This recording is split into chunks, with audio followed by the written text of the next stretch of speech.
von den Personen, die wirklich alleine zu Hause sind. Bei den Senioren spüre ich schon, bei vielen Menschen, die allein zu Hause sind, auch über Wochenenden und jetzt über die Osterwoche, das war für viele eine wirklich psychische Belastung. Der Mensch bleibt ein Herdentier, wenn ich so sagen darf, bleibt ein soziales Wesen und Social Distance, mit dem können wir alle schwer umgehen, gerade in Graz. Das ist eine Stadt, in der sich alle kennen, die gemütlich ist, die klein strukturiert aufgebaut war. Uns fehlen viele. Es gibt ja den Witz, der momentan kursiert, mir geht es wie dem Virus, ich suche einen Wirt. Also die Sehnsucht nach dem Friseur, die Sehnsucht nach dem Wirt ist, wenn ich so sagen darf, ziemlich groß und sitzt auch bei mir. Aber da fehlt den Menschen schon was. Aber besonders betroffen sind die im Pflegeheime sind und nicht besucht werden können. Aber ich kenne auch sehr viele Senioren, die mir ihr Leid klagen. Und da bin ich sehr froh, dass wir auch sofort Initiativen gehabt haben, dass man zumindest den Menschen mit einem Einkauf hilft. Ich habe gestern mit Unternehmern gesprochen, es kommen sehr viele Senioren auch jetzt schon in die Geschäfte, oft mit Kleinigkeiten, ich glaube einfach, weil sie ein Menschen waren. Sie haben es in Ihrem ersten Statement schon anklingen lassen, es gibt Sorge bei Ihnen, sicher berechtigte Sorge, vor allem was Arbeitsplätze anbelangt, Graz Umgebung. Gibt es da aktuelle Zahlen, wie es mit Arbeitslosen aussieht oder wie viele in Graz in Unternehmen in Kurzarbeit sind? Also ich habe jetzt die Zahlen nicht alle mit. Ja, ich sage nur dazu, die sind gewaltig in die Höhe geschnellt.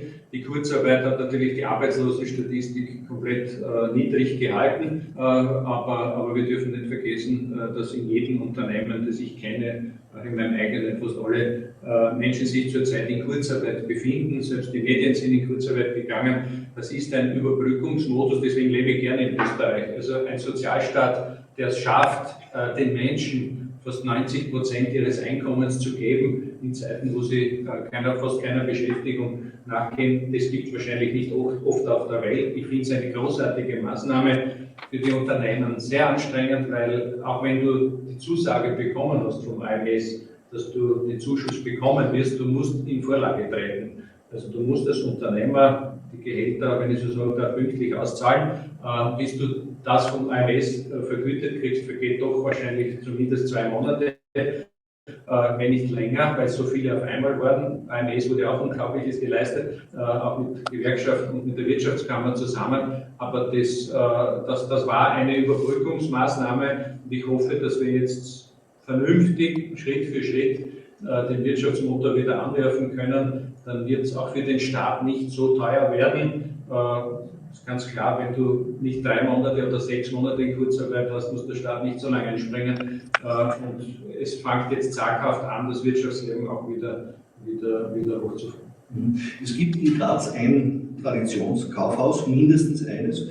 Das ist auch österreichweit jetzt durchaus in die Schlagzeilen gerückt, weil die Geschäftsführung, namentlich der Herr Weg, eigentlich sehr kritisch aufgetreten sind und viele Maßnahmen eher in Frage gestellt hat oder kritisiert hat. Und ihm wäre, denke ich, doch lieber gewesen, hätte man das etwas offensiver betrieben, etwas anders betrieben. Können Sie die Vorbehalte, die Bedenken, die Kritik verstehen? Womöglich vielleicht sogar auch ein Stück mittragen? Also ich habe sehr oft in den letzten Wochen mit Martin Weg telefoniert. Er war wirklich in Sorge, das ist auch verständlich. Es ist ein Unternehmen, das 1900 Mitarbeiterinnen und Mitarbeiter hat, denen quasi vom Staatswegen plötzlich ein Nullumsatz verordnet wurde. Und alle Kosten laufen weiter. Er hat die Zahlen klar auf den Tisch gelegt. Ich habe das mutig gefunden. Er ist, wenn ich so sagen darf, für den gesamten Handel Österreichs vorgeprescht und hat zugegeben, dass das eigentlich jemand, der null Umsatz macht, aber alle Mieten, alle Darlehen und alle Mitarbeiter bezahlen muss, dass das nicht lange durchzustehen ist. Aufgrund dessen, glaube ich, ist auch einiges schneller geworden und ich bin sehr froh, dass Kastner und Oehler jetzt auch von Bundesseite und auch von Landesseite jene Unterstützungen erfahren hat, die den Weiterbestand jetzt einmal möchten.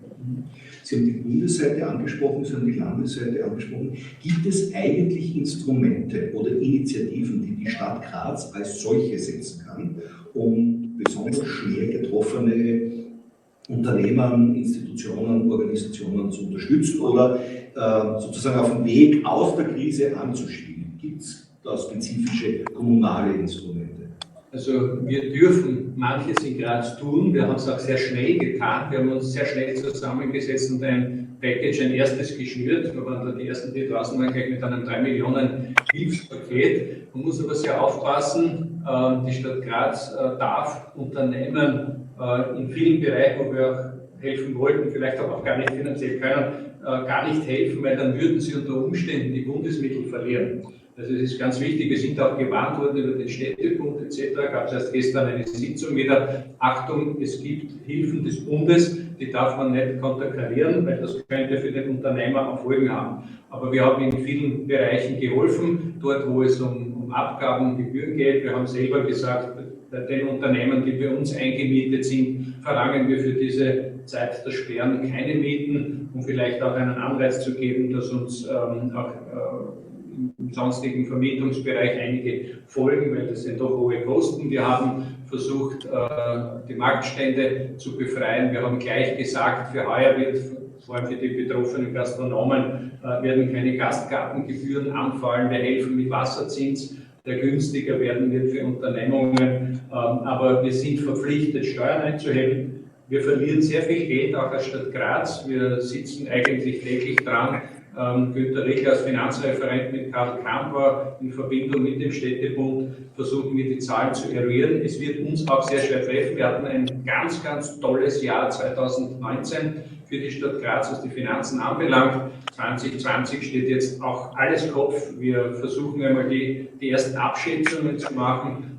Ich kann Ihnen sagen, wir verlieren die Kommunalsteuern auch für alle, die in Kurzarbeit sind, weil das hat das Gesetz gleich mitbeschlossen. Das heißt, für alle Menschen, die in Kurzarbeit gehen, kriegen die Städte und Gemeinden keine Kommunalsteuern mehr. Für alle, die die Arbeit überhaupt verloren haben und jetzt gekündigt worden sind oder einen Wiedereinstellungsaussetzungsvertrag bekommen haben, heißt das auch eine Reduzierung der Kommunalsteuern.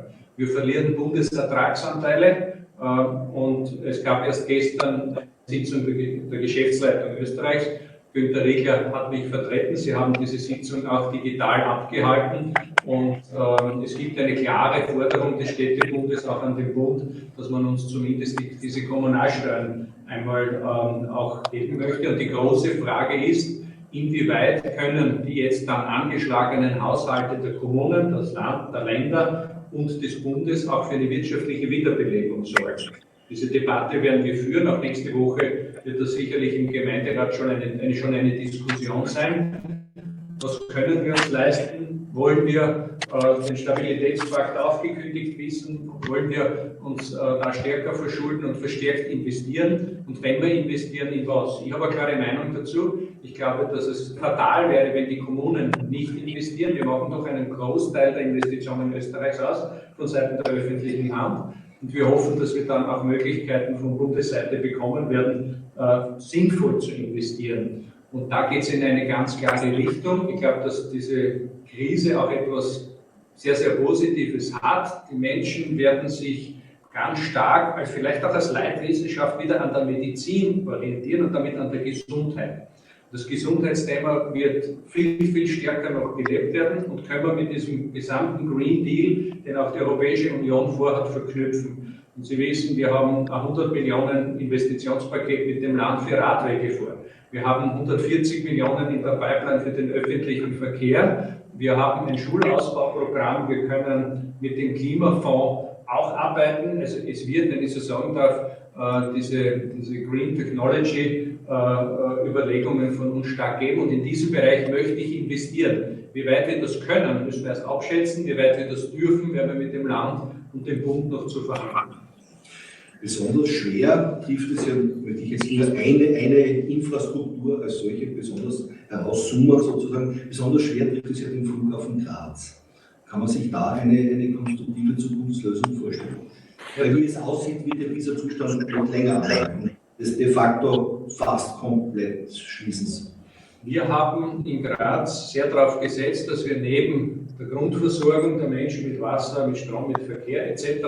auch ein paar Cash-Cows, ein paar wirklich gute wirtschaftliche Unternehmungen haben. Das waren Cash-Cows, die uns Beiträge abgeliefert haben, die werden wir 2020 als Ergebnisse nicht mehr bekommen. Dazu gehört der Flughafen, dazu gehört die Messe, dazu gehört der Ankünder Also das sind einmal 3 Unternehmungen, die können diese Ergebnisse nicht mehr bringen, das steht fest für heuer. Der Flughafen selbst, da gibt es eine Forderung an den Bund, wenn man wirklich jetzt dran denkt, die Austrian Airlines auch mit Staatshilfe wieder über Wasser zu halten und quasi das Thema der Medikamente und der Schutzausrüstungen dazu, da müssen wir uns was einfallen lassen. Ich würde mir da, wie gesagt, ein autarkes Österreich und eine autarke EU schon wünschen, dass man nicht alles aus Ländern dann in der Not herbeikarren versucht. Zum Teil kriegst du es nicht in den Qualitäten, zum Teil sind Grenzen gesperrt, LKWs, die nicht über die Grenzen kommen. Das sollten wir auf alle Fälle aus dieser Situation lernen. Und ich bin sehr froh, dass auch ein Asfalter uns versprochen hat und er ist mit mir auch telefoniert hat und gesagt hat, wir fahren mit Magna mit 2000 Mitarbeitern schon wieder hoch, auch als Beispiel für viele andere. Wenn wir die Disziplin jetzt aufbringen und diese Distanz einhalten, dann könnte es gelingen, dass die Wirtschaft nicht zu stark in Schlagseiten liegt. Jetzt hat die Stadt vor allem 2019 etliche Zukunftsprojekte ausgerufen, in denen auch ein ganz hohes Investitionspotenzial liegt. Kann man jetzt schon sagen, ob das eine oder andere Projekt möglicherweise gefährdet ist oder überhaupt gecancelt wird? Also im Moment haben wir nicht, also in der Infrastruktur, im Investitionsbereich haben wir 3 große Linien vorgegeben. Fahrradhauptstadt Graz, 100 Millionen in den nächsten Jahren. Das muss umgesetzt werden. Ausbau des öffentlichen Verkehrs. Wo wir nur können, werden wir das auch umsetzen. 3 Linien und 2 Erweiterungen, doppelgleisig Maria Trost und Buntigam ist im Laufen.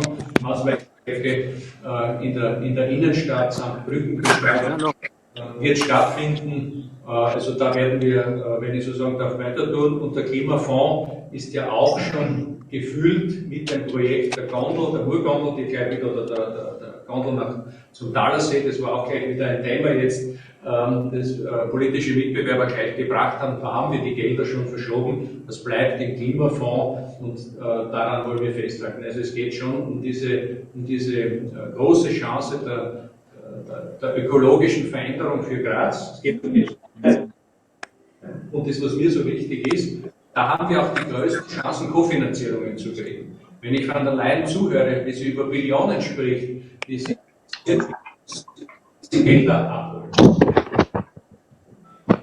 Was passiert jetzt gerade? Der Harald schaltet sich dazu und macht immer auf sich aufmerksam. Gut. Ja, also es bleibt dabei, alles, was das Thema Gesundheit, Luftverbesserung, Radwege, wir haben es jetzt auch gesehen, es tut uns ja auch gut, wenn weniger Verkehr da ist. Ich glaube, dass wir die Chance nutzen sollten, wir erleben das gerade auch bei uns im Büro, dass du 2 Tage da bist, dann vielleicht 2 Tage Homeoffice machst, da würden wir uns auch schon viel Verkehr sparen. Durchaus spannend, die Radverkehr, Klimaoffensive bleibt und der öffentliche Ausbau, das sind die vorrangigsten Dinge. Wir haben nächstes Jahr jetzt ein doppeltes Ereignis, nachdem die Kulturstadt verschoben werden musste, wird es nächstes Jahr zu einem Kulturjahr und einem Sportjahr kommen. Ich denke, das wird ein ganz besonders interessantes Jahr. Wir haben für nächstes Jahr das Sportjahr ausgerufen und das bleibt auch. Das wird jetzt zusammengebracht, vielleicht auch ganz gut, weil wir haben ja doch gemerkt, was uns fehlt in dieser Zeit. Also ich versuche immer was daraus zu lernen. Uns allen hat was gefehlt, nämlich dieses soziale Miteinander, dieses Kulturerlebnis und Sport und Kultur sind 2, glaube ich, ganz, ganz wichtige Bereiche für die Stadt und die werden wir im 21er Jahr auch stark leben. Im Moment weichen wir noch nicht von unseren Investitionsplänen ab, aber zusätzlich dieses Kultur- und Sportjahr 2021 wird dann vielleicht wieder uns das zurückgeben, was wir jetzt so vermissen. Das heißt, 21 wird ein starkes Jahr, ja. Quasi 20 und 21. Und ich darf das festhalten, einen Stopp, aus derzeitiger Sicht, einen Stopp von großen Vorhaben wird es eher nicht geben. Frage ich jetzt noch einmal kurz nach, soweit ich informiert bin, ist ja auch die Anschaffung neuer Triebwagen, neuer Waggons und neuer Straßenbahnzüge geplant. nach derzeitigem Stand wird auch das realisiert. Also es wäre absurd, wenn wir diese Straßenbahnen nicht kaufen. Es geht um 15 Straßenbahngarnituren, die wir dringend brauchen, weil wenn Reininghaus, wir finden uns ja schon am Bau, fertig ist, dann würden uns Straßenbahnen fehlen. Der Referent hat nur sehr deutlich einmal jetzt gesagt, dass er das jetzt alleine, so wie ich auch, nicht entscheiden kann, aber wir werden aus der heutigen Sicht alles tun, um die Sache auf Schiene zu bringen, und wir hoffen natürlich auch auf Kofinanzierungen. Wir haben auch eine neue Ministerin auf Bundesebene für den Verkehr. Die Ministerin Gewessler hat leider noch nicht bei uns in Graz sein können, aber wir werden die Bitte natürlich auch an Sie herantragen, dass sie gerade den ÖV mitfinanziert. Ja, der ÖPNV wurde ja bislang nie mitfinanziert vom Land und vom Bund. In der vergangenen Jahr haben dann der Herr Landeshauptmann und der Landeshauptmann-Stellvertreter das erste Mal eine Drittelfinanzierung zugesagt. Wir haben gesagt, auch wenn vom Bund nichts kommt, ziehen wir es durch, aber wir hoffen doch stark auch auf die Frau Bundesministerin Gewessler, dass sie die Initiative für alle Städte, die vor allem schienengebundenen Verkehr haben, einmal beginnt. Sie haben vorhin gesagt, Sie hätten bisher die Grazer Bevölkerung als sehr diszipliniert erlebt. Jetzt stehen uns ja noch etliche Etappen bei diesem Weg aus der Krise bevor. Sie sind optimistisch, dass das in Graz gut funktionieren wird?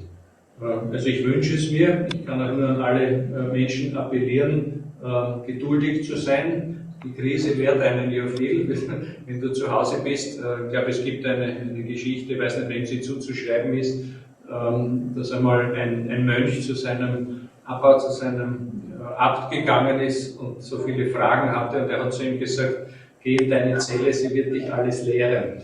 Und den Satz, denke ich mir, der gilt momentan für uns alle ein wenig. Es will uns letzten Endes dieses auch wieder was lernen. Vielleicht war die Gier zu groß. Vielleicht ist es auch eine ganz normale Reaktion, dass wenn wir immer nur das Billigste und Günstigste haben wollen, das man mit Sozialkosten bei uns oder mit Umweltauflagen bei uns nicht mehr herstellen kann, wenn wir dann alles aus dem fernen Osten, aus China importieren, dann brauchen wir uns auch nicht wundern, wenn vielleicht Krankheiten von den Menschen dann zu uns übertragen werden, die nicht so sozial leben dürfen wie wir, die nicht die Freiheit haben wie wir, die wenn ich so sagen darf, auch nicht mehr eine gesunde Umwelt haben. Also für mich war es fast ein Bumerang, den wir in Europa und der ganzen Welt bekommen haben. Und deswegen muss das Thema Regionalität und autark sein wieder ganz, ganz groß oben angeschrieben werden. Ich glaube, dass das Hauptthema der Menschen, das betrifft, das Thema Gesundheit ist. Zum Teil haben wir es schon angefangen, Veggie-Tag wurde belacht, ich habe es als Klimamaßnahme auch gesehen, aber ich denke mir, dass die Medizin eine Leitwissenschaft werden wird und dass die Menschen sich, wenn sie sich verändern, besonders stark um ihre Gesundheit ändern. Was ich mir nicht wünsche, ist, dass die räumliche Distanz zu einer wirklichen Distanz von Menschen führt. Aber das werden wir alles sehen. Ich denke, wir sollten einmal in die virtuelle Runde hineinfragen, ob es Themen gibt, die wir aufgreifen sollten, ob es Fragen gibt, ob es konkrete Fragen gibt. Bitte schön. Ich hätte eine Frage, und zwar bei der Gondel, das habe ich nicht genau verstanden. Also die Gondel ist nach wie vor ein Thema, und in welchem Zusammenhang haben Sie das jetzt genannt, oder in welchem Klimafonds ist das nach wie vor drinnen, oder wie schaut das aus? Ja, weil jetzt zwischenzeitlich die Debatte mit der Seilbahn, die wir bis zum Thalersee machen, also der geht über den Plabutsch, aber wir werden ja den Thalersee verwirklichen und umbauen. Wenn wir auch demnächst dann die Beschlüsse zu fassen haben. Der Thalersee ist auch ein Hochwasserschutzprojekt, deswegen ist das auch wichtig. Der Thalersee wurde angelegt von einem Grazer im Tal, nämlich dem Herrn Reininghaus, damals dem Unternehmen. Deswegen gibt es dort einen Eissee zum Eisschneiden mit dem Eiskeller und dem Ausflugsbereich. Ich glaube, dass Naherholung ein ganz riesig wichtiges Thema sein wird. Und ich habe den Traum, dass man eine solche Naherholungsfläche für die Grazer, wo wir immer mehr werden, schnell erreichen kann, ohne Auto erreichen kann. Es gibt den gleichen Wirbel wie bei vielen anderen Projekten. Ich habe sie verschoben, die kommt auch momentan gar nicht auf den Tisch. Wir haben aber gesagt, wir machen das Projekt fertig, dass wir wissen, ob man es überhaupt bauen dürfte. Dann wird sich sowieso erübrigt, wenn zum Beispiel eine UVP, die wir freiwillig gemacht haben, geht nicht, dann wäre es sowieso weg.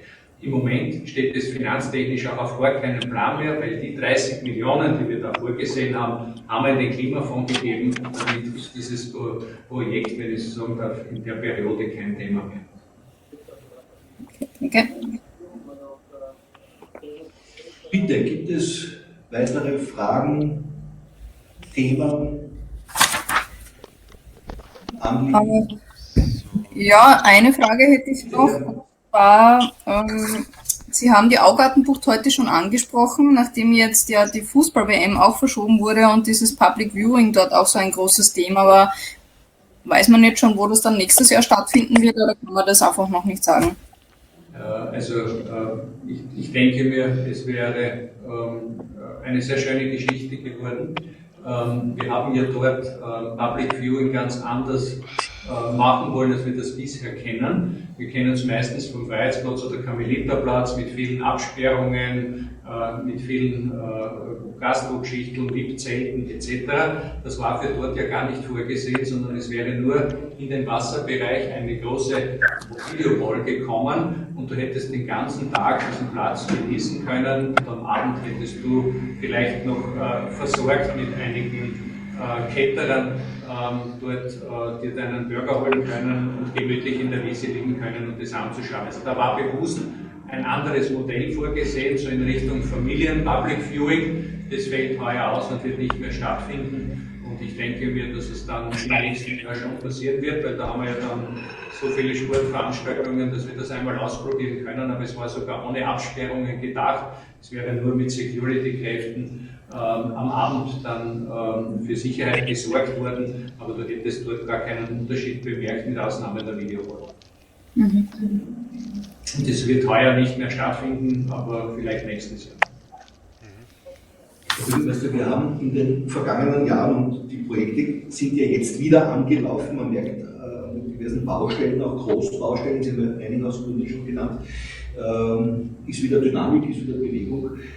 Dieser Bauboom, ich denke, das ist keine Überzeichnung, wenn man diese Entwicklung als solche, als Boom bezeichnet. Meinen Sie, dass das jetzt dadurch ein natürliches Ende oder eine natürliche Abflachung gefunden hat? Oder glauben Sie, dass diese sehr starke Dynamik im Immobilienbereich, im Projektbereich, im unternehmerischen Bereich, dass die aufrecht bleibt oder wird es ein bisschen gemäßigter in den nächsten Jahren? Also die Dynamik, die wir hatten, die uns sehr fordert und die auch durchaus manchmal für Ärger sorgen, weil Baustellen eben auch Ärger verursachen, hat jetzt sicherlich eine Delle bekommen. Wir haben sehr dafür plädiert, dass die öffentlichen Baustellen fortgesetzt werden. Kleines Beispiel, wenn hier neben dem Rathaus in der Schmidtgasse, jetzt wo die Geschäfte zu sind, die Straße fertig gemacht wird, haben wir nicht einen weiteren Schaden dann für die in der Gasse befindlichen Händler oder Gastronomen. Deswegen bin ich sehr froh, dass diese Arbeiten auch unter neuen Sicherheitsvorkehrungen mit Abständen und Masken etc. jetzt stattfinden. Wirtschaftlich auch ganz, ganz wichtig. Ich glaube schon, dass es jetzt sehr viele Menschen gibt, die durch Kurzarbeit, aber vor allem auch durch Kündigung etc. Wirklich schauen müssen, auf den Euro genau schauen müssen. Und die gibt auch viele, die jetzt unsicherer geworden sind. Da denke ich mir, dass das dann auch auf dem Wohnungsmarkt spürbar werden wird. Also der Boom es wird weitergehen, der Boom in Richtung Städte, vor allem jene, wo es eben Bildung, Ausbildung, Wissenschaft, Forschung, Jobs etc. gibt und Lebensqualitäten wird sich schon, der Trend wird sich noch fortsetzen, aber er wird schon eine Bremse haben. Was ich vorhin gemeint habe, Medizin wird eine Leitwissenschaft, unbestritten, denke ich, wird tatsächlich so sein. Sollte man da nicht quasi in einem Atemzug auch Forschung und Entwicklung dazu nehmen? Ich glaube, wir sehen es ja jetzt, wie sehr der Ruf nach einer europäischen Forschung oder selbst auch am Standort Österreich, nach einer österreichischen Forschung, die natürlich international ausgelegt sein muss, laut wird. Aus anlassbezogenen Gründen natürlich. Ja. Aber sollte man da nicht, wenn man Medizin nennt, auch den Forschungsbereich mehr Stellenwert, mehr Relevanz einräumen? Also ich denke, wir wissen alle, wo unsere Wertschöpfung herkommt. Das ist die exportorientierte Industrie, die sich ganz stark mit Wissenschaft und Forschung beschäftigt und mit unseren Unis und Fachhochschulen arbeitet. Den Weg werden wir fortsetzen müssen. Ich glaube nur, dass wir sehr genau analysieren sollten, was denn in einer tatsächlichen Krisensituation bei uns gefehlt hat. Und da sehe ich große Mankos im Bereich der Pharmazie. Ich sehe ein großes Manko im Bereich der Materialien, die du brauchst, Schutzausrüstungen etc. Aber es wird wahrscheinlich noch andere Felder geben. Das gilt es, wie nach einem Fußballspiel dann in aller Ruhe oder wie nach einer Wahl zu analysieren und dann zu schauen, wo wollen wir künftig sowas nicht mehr erleben, wie wir es erlebt haben. Ich kann nur sagen, ich finde es ganz toll, wie Österreich das bisher gemanagt hat. Ich glaube, es schauen auch sehr viele nach Österreich und sind sehr neugierig, wie wir das geschafft haben. Es war nur mit einem Schulterschluss möglich und das ist für mich immer das Schöne. Ich habe ja als Katastrophenschutzreferent und als Bezirkshauptmann schon mehrfach in Graz schwierige Situationen erlebt. Ich hatte zweimal Hochwasser in Graz, ich habe miterlebt den Sturm Paula, ich habe miterlebt eine Amokfahrt und ich erlebe jetzt eine Pandemie. Vor ein paar Jahren habe ich mir bei den Sitzungen, die wir hatten, bei der Feuerwehr immer gedacht, ja, wir haben Pandemiepläne und werden die wohl funktionieren etc. Jetzt weiß ich, sie funktionieren relativ gut, aber wir werden uns immer noch verbessern können. Bin da sehr, sehr dankbar. Finde es auch toll, möchte auch den Pädagogen einmal Danke sagen, weil auch für Pädagoginnen und Pädagogen ist die Situation unglaublich schwierig, die Kinder jetzt quasi zu Hause zu betreuen.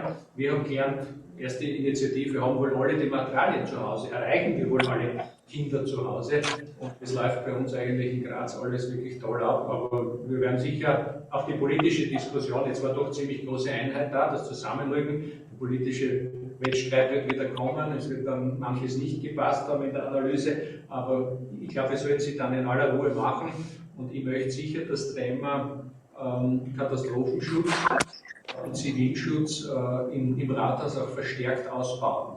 Also ich bin jetzt schon so oft in einer Situation gewesen, wo ich dann froh war, dass wir gut vorbereitet waren und ich glaube, da können wir noch wesentlich mehr tun. Vielleicht könnte ich sogar einmal eine eigene Abteilung nur für diesen Bereich. Im Moment ist es ein Referat, das der Herr Hübel führt und in der Magistratsdirektion angesiedelt ist. Ich glaube, dass wir da eine Abteilung aufbauen sollten, die für alle Fälle gerüstet ist. Pandemiepläne haben schon dazugehört, Blackout, was passiert, wenn einmal die Stromversorgung weg sein sollte. Es werden so viele unterschiedliche Szenarien und da wollen wir noch besser werden. Aber ich bin sehr dankbar, wie es jetzt funktioniert. Schon vor Corona hat sich ganz deutlich abgezeichnet, dass ein wesentlicher gesellschaftlicher Faktor sich völlig im Umbruch befindet, nämlich der Faktor Mobilität. Was meinen Sie denn, was könnte das für eine Stadt und für ein Land, das so eine starke Zulieferindustrie hat auf diesem Gebiet, was könnte das bedeuten und wie sollte man da rechtzeitig sich darauf einstellen und auch sozusagen rechtzeitig neue Strategien, neue Konzepte erstellen? Ja, ich glaube, Digitalisierung und Mobilität bleiben auch für uns in der Stadt die Hauptthemen, aber vielleicht das eine Beispiel zeigt schon auf, dass wir aus dem Tagesverkehr wahrscheinlich locker 20% Menschen rausnehmen könnten, wenn wir diesem Thema Homeoffice einen neuen Stellenwert geben. Bis jetzt war das Homeoffice-Thema irgendwie so, nein, der bleibt zu Hause und tut dann vielleicht nichts. Telearbeit. Also, wir haben sich, aber es war ja oft so diese Diskussion, ja macht ja dann mal was daheim und ich weiß nicht was.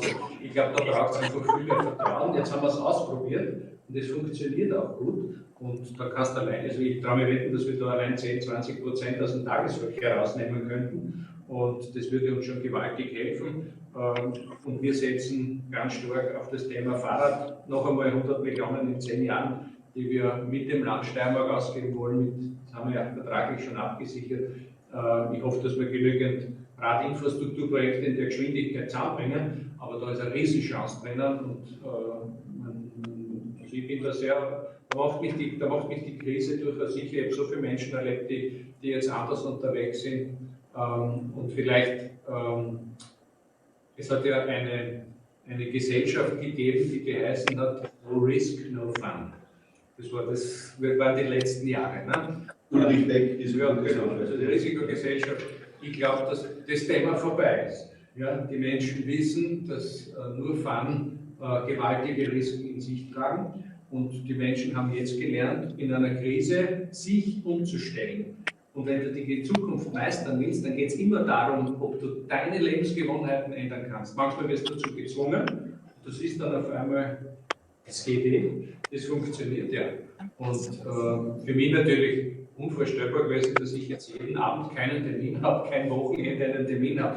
Also ich habe ja Entzugserscheinungen höchsten Ranges, wenn ich so sagen darf, auch für meine Familie ganz ungewohnt, dass ich einmal wieder zu Hause bin, weil ich das 22 Jahre jetzt schon nie war. Und ich muss mich auch fragen, ob ich als Politiker wirklich jeden Abend und bei jedem Frestel und überall dabei sein muss.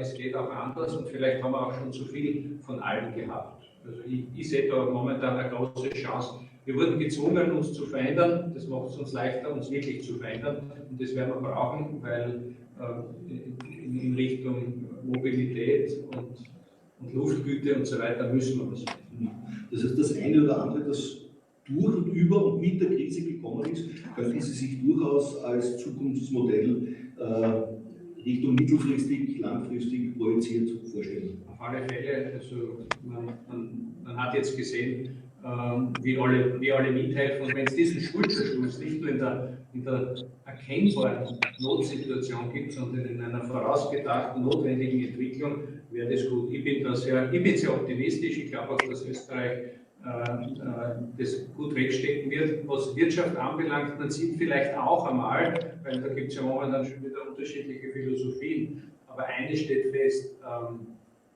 ohne Wirtschaft wird es nicht funktionieren. Das habe ich auch immer gesagt. Also alle ökologischen Ideen, auch alle sozialen Ideen müssen wir gemeinsam mit der Wirtschaft entwickeln. Feindbilder aufbauen bringt gar nichts und ich war auch sehr froh, dass die Sozialpartnerschaft ganz schnell sich wieder gefunden hat in der Krisensituation. Ich bin der Präsident des Ökosozialen Forums Steiermark, das wissen alle. Das ist mein wirklich ideologisches, meine Leitplanken zu sagen, die Wirtschaft wird vieles ermöglichen, ohne Wirtschaft wird es nicht funktionieren. Wir halten das ja nicht durch, dass wir da allen Menschen monatelang quasi voll das Geld zahlen können, aber sie muss sozial sein, ausgewogen sein, und sie muss ökologisch durchdacht sein. Und wenn wir das weiterleben, sind wir Vorbild für Europa und vielleicht ein Europa, von dem ich noch immer überzeugt bin, für die ganze Welt. So, wir fragen bitte wieder hinein in die virtuelle Runde. So. Noch Fragen ergeben, haben Sie noch Themen, die Bürgermeister Nagel noch behandeln sollte, ansprechen sollte? Das gibt jetzt, glaube ich, nicht. Sie hätten jetzt fast mit dem Europa-Gedanken fast ein schönes Schlusswort gehabt. Ja. Nein, ich bleib ein glühender Europäer und es hat jetzt schon wehgetan zu sehen, was da in Spanien und in Italien los ist. Die haben vielleicht auch in vielen Bereichen am falschen Platz gespart. Ich denke mir, dass auch in Österreich das Thema der medizinischen Grundversorgung von Spitälern sicher neu diskutiert werden wird nach dieser Krise.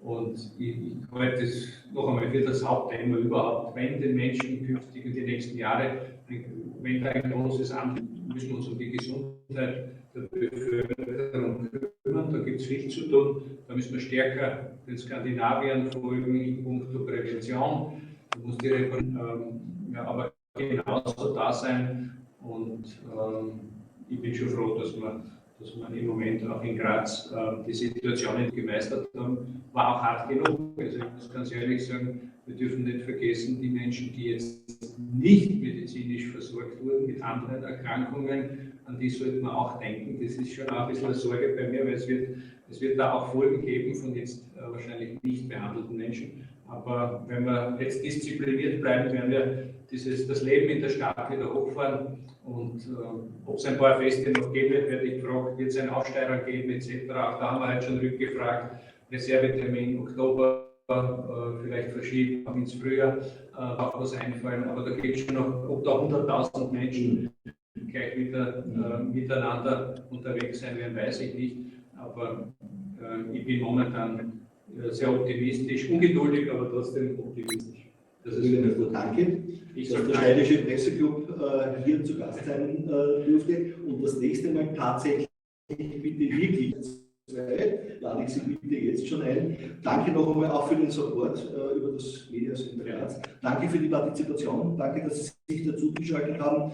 Und ja, alles Gute.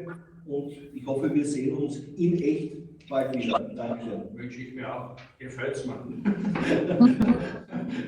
Auch die kritischen Fragen fehlen mir noch ein paar Wochen. Also, Danke und alles Gute und liebe Grüße an die Kolleginnen in den Redaktionen. Danke fürs Dabeisein. Danke. Danke wieder. Das war es für heute.